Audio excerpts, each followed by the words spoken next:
joining me tonight and you've seen the trailers, you know that I am talking about the invisibility, we said this last week, right? Of Black women and how and strategies to succeed. So last week, right? If you have been following me, then you know that for the month of June, I'm actually doing a series. And for the month of June, the series is titled The Invisibility of Black Women. Um, how to get past that, right?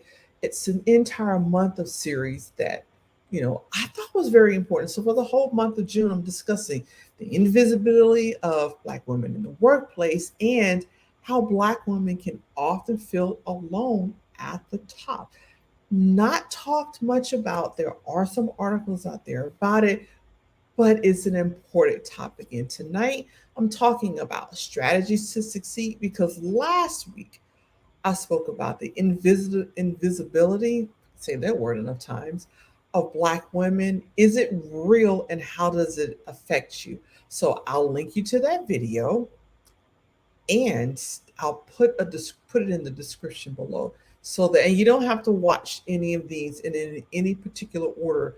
But if you're like me, I like to watch stuff from the beginning to the end. So this is video number 2. You can watch video.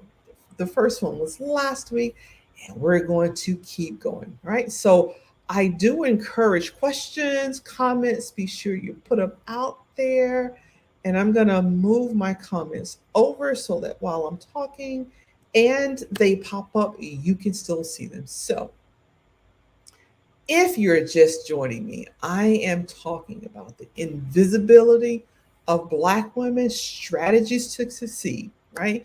And so I'm so excited that you're here as we delve into this really important topic that affects so many professional Black women. It's an invisibility that we often face in the workplace. So, again, we talked about the start of the series last week. You can certainly catch up on that one after you watch this one.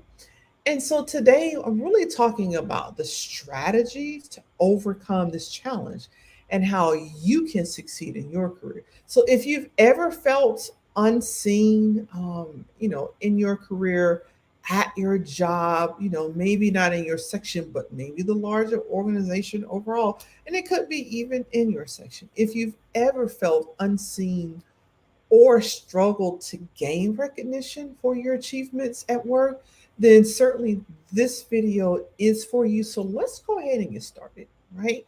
And so I'm going to test the face tonight because I have this word in here a couple of times. The invisibility of Black women in the professional world. So, as professional Black women, we know that our talents and our expertise and our accomplishments are often overlooked or even unvalued, right? The invisibility that we face is a pervasive issue that can hamper our career growth if you let it, right? And also perpetuate, it just perpetuates this systemic inequality that exists in the workplace, right? So the good news is that you can change this narrative by implementing effective strategies. And so that's what we're doing tonight. I have 6 strategies, some key strategies, some key approaches that I want to tell you about tonight to combat that invisibility and really for you to succeed in your professional life, right? And so, number 1 is build and leverage networks. Now, I know that when my ladies come to me, this is often something I coach throughout the whole time they're with me. Because oftentimes some of us don't like to network. And when we hear network, we think about go to a big event, stand in line behind a bunch of people, take a card, give a card, chat, chat, chat, move on. That's one way to do it, right? But it's a way to build, certainly. It is a way to build your network, but you also need to leverage that network. And, this is one of the most powerful ways to overcome invisibility is by actively building that network and then learning how to leverage that network. Rather than sitting there and hoping someone sees you, really you're going out and you're seeking sponsors. You're seeking a sponsor who can amplify your voice and advocate for your advancement.